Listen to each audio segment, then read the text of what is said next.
هو كان ماشي في الشارع وعينه في الأرض، مش لأنه مكسوف، لكن لأنه تعود يسمع الجملة دي كل يوم: انت مش نافع، انت مش زي الناس.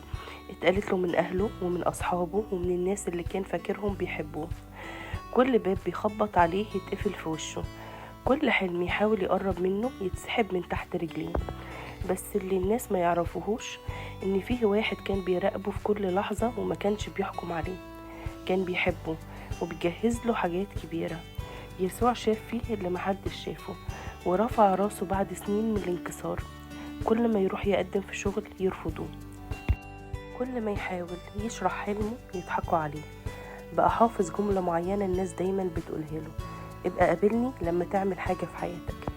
بس جواه صوت صغير مش بيوقف، صوت بيقوله انت مش فاشل، انت متشاف. وكان بيحس ان في حاجة جواه بتقوله استنى، في يوم هيجي وكل ده هيتغير.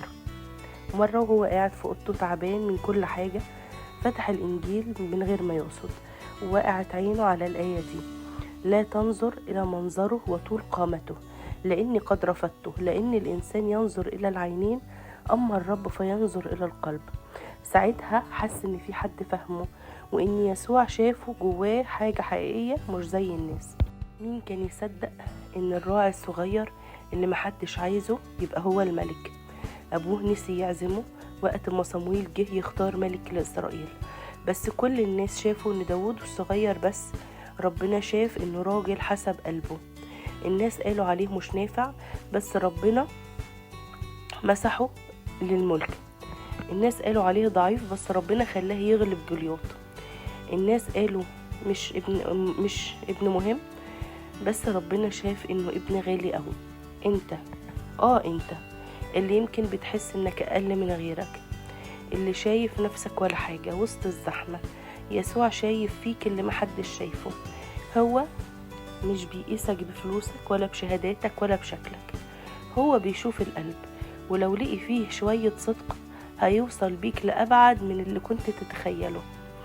أنا يمكن فشلت في عيون ناس كتير، بس خليني يا رب أشوف نفسي زي ما انت شايفني. اديني أصدق إنك بتجهز لي حاجة عظيمة، وإني مش لوحدي في الطريق. الرب قريب من المنسحق القلوب ويخلص المنسحق الروح. بطرس كان حماسي وكان بيقول أنا أموت معاك يا يسوع، بس أول ما الدنيا سخنت خاف وأنكر، مش مرة لأ 3 مرات. الناس كانت ممكن تقول خلاص ده وقع وانتهى وباع صاحبه، بس يسوع رجع بطرس لمكانه.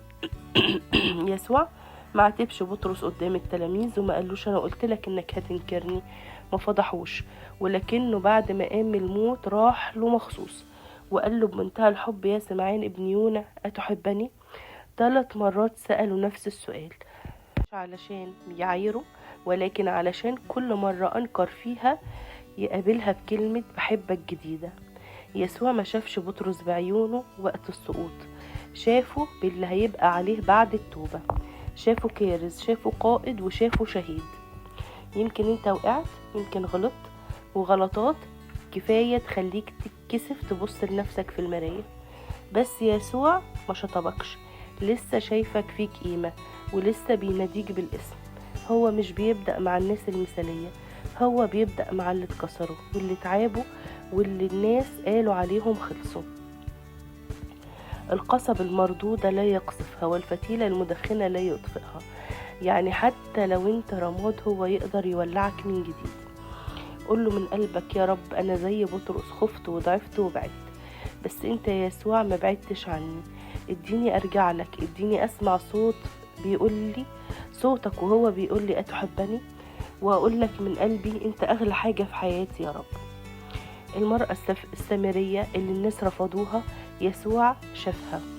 الناس كانت بتشوفها بنظرة احتقار، كانت ست سمعتها وحشة، فاشلة في كل علاقاتها، مرفوضة من الستات ومن الرجالة ومن أهل بلدها. علشان كده كانت بتروح تملى المية الظهر لما الناس تكون مشيت، بس يسوع اختار الوقت ده بالذات علشان يقابلها، وقال لها أنا اللي بكلمك هو المسيح.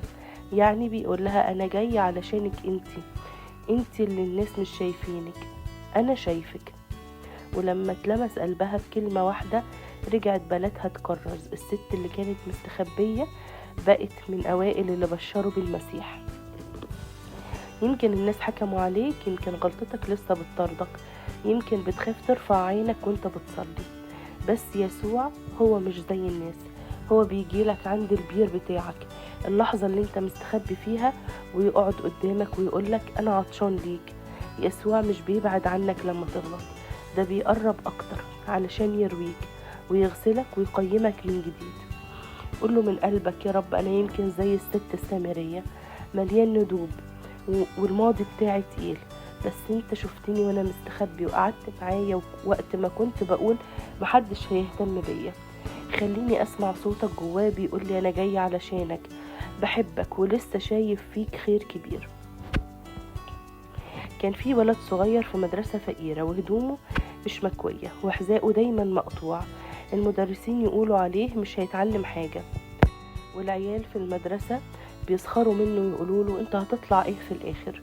بس الولد ده كان كل يوم وهو راجع من المدرسة يعدي على كنيسة صغيرة ويقف عند الباب ويبص جوه ويقول بهمس يا رب نفسي ابقى خادم ليك.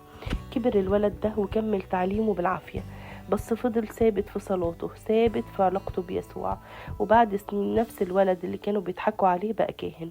أبونا معروف وبيعزي الآلاف وبيخدم في كل مكان. الناس اللي قالوا عليه فاشل جم وبقوا يطلبوا بركته، والمكان اللي كانوا بيضحكوا فيه بقى المكان اللي بيطلبوا فيه صلاته. انت مش محتاج تصدق اللي الناس بيقولوه عنك، انت محتاج تصدق اللي يسوع شايفه جواك. يمكن تكون صغير في عينهم بس انت كبير في عين ربنا. يسوع شاف في داود ملك وفي بطرس قائد وفي السامرة كارزة، وشايف فيك انت حاجة محدش لسه اكتشفها. بس انت قوله من قلبك يا رب لو في يوم الناس قالوا اني مش نافع ساعدني افتكر انك انت شايفني بعيون تانية. اديني اصبر واثبت واعيش اللحظة اللي فيها تقولي احسنت ايها العبد الصالح والامين. بعد كل القصص اللي سمعناها يمكن لسه جواك صوت بيقولك انا مستحيل، انا مش زيهم، انا اتكسرت واتكسرت كتير. بس يسوع بيقولك النهاردة بصوت واضح جدا انا مش جاي ادور على المثاليين، انا جاي الم الكسرة وارجع القيمة واديك بداية جديدة. هو شايف فيك حلم، شايف فيك قلب حساس، شايف فيك طاقة حب يمكن تغير اللي حواليك. واللي الناس قالوا عليه فاشل يسوع اختاره وبنى عليه اعظم عمل. ليه؟ علشان هو شايف اللي جوه، وانت كمان فيه جواك حاجة غالية جدا جدا، وده وقتها تطلع للنور. قوله من قلبك يا يسوع انا مش شايف في نفسي اللي انت شايفه، بس النهاردة بصدقك ومش هسمع كلام الناس وهسمع كلامك انت وهمشي وراك، وحتى لو وقعت علشان انت الايد اللي عمرها ما سابت حد وقع. لو حسيت ان الكلام ده ليك، لو حاسس انك من الناس اللي اتقال عليهم فاشلين، اكتب لي في تعليق انا مش فاشل ويسوع شايفني، وسيب لي اسمك وهصلي لك بالاسم. وما تنساش تبعت الفيديو ده لحد محتاج يسمع الكلام ده دلوقتي. ربنا معايا ومعاكم ويسندنا سندة قوية ويخلينا نصدق فيه ويرشدنا لطريق الصح والصواب. ربنا معايا ومعاكم وليه كل المجد. امين. مع السلامة.